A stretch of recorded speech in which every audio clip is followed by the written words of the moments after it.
Hello, my name is Val Watton. I'm Homes and Crafts Editor of Women's Weekly, and today we're going to show you how to make a simple basic cushion cover.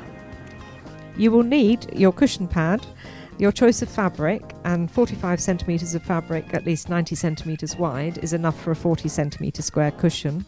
You'll need matching thread and a sewing machine. Otherwise, the only equipment you need are things like a tape measure, ruler, set square, a dressmaker's chalk pencil, and a needle and scissors. To cut out your cushion cover, measure your cushion pad, or check the size on the label, and add 3 centimetres to each measurement to allow for 1.5 centimetre seam allowances. Mark this area out on your fabric, once for the cushion front and again for the cushion back, using a ruler and set square and a dressmaker's chalk pencil. If you want to centre a pattern or motif, then make a pattern from tracing paper or greaseproof paper that you can see through. Position it on your fabric and draw around this. Then cut the pieces out and iron them. Lay your cushion front and back together with the right sides facing, then measure 1.5 centimetres in from each edge to mark your stitching lines. Mark these and draw them in with a tailor's chalk pencil, and then you have a nice straight line to follow when you're machine stitching. You will have to leave one side of your cushion cover open to insert the cushion pad, so leave a gap on the base edge and start and finish your line just a couple of inches in from the corner. Pin the 2 layers of fabric together along the stitching line, then tack with a contrasting colour thread so you can see it to pull it out easily.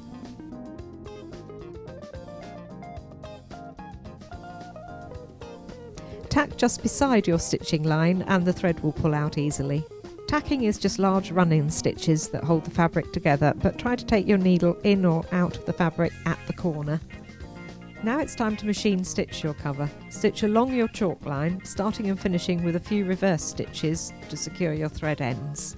You'll end up stitching round 3 sides and 4 corners because of the gap on the 4th side. Remove all your tacking threads. On medium or heavyweight fabrics, trim away excess fabric at the corners by snipping diagonally across the seam allowance, but be careful not to cut across the stitching.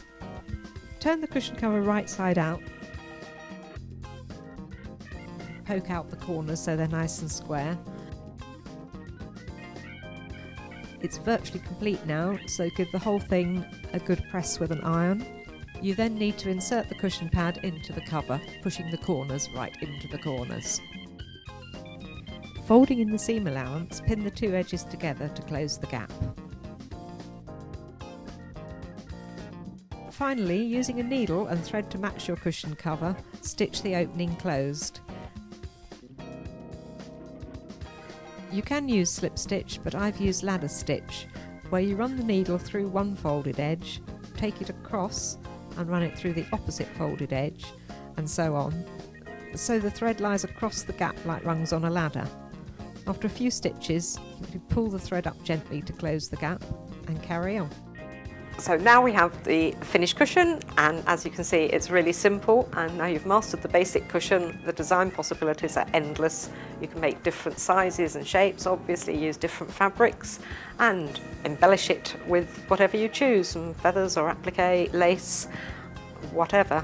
If you don't want to have to unpick stitching to take the cover off for washing, you could put a zip in the side seam, or you can do an overlapped opening, which is a design feature in itself. This one just has press studs, so you simply cut 2 pieces to make up the front of your cushion and stitch them together as you would the basic cushion.